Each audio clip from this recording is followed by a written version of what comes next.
Tips minum air yang betul waktu puasa. Pertama, jangan minum banyak sekaligus. Lepas berbuka kan, minum sedikit tapi kerap supaya badan kita ni serap air dengan baik. Dan kalau nak tahu, boleh rujuk poster ni. Kedua, elakkan minum air yang terlalu manis masa berbuka. Air yang manis ni kan, dia boleh buat gula dalam darah tu naik mendadak.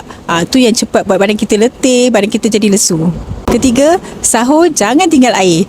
Dan kalau boleh kan, usaha ambil air elektrolit. Sebab badan kita perlukan mineral tau untuk kekal bertenaga sepanjang hari. Jadi saya cadangkan ambil performance drinks waktu puasa. Minuman ni kan dia dapat bantu kekalkan hidrasi.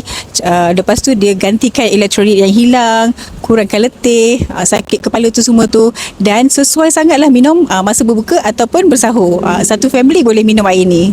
Nak lebih info dan tips yang ketiga tadi, boleh type PD, nanti akan reply.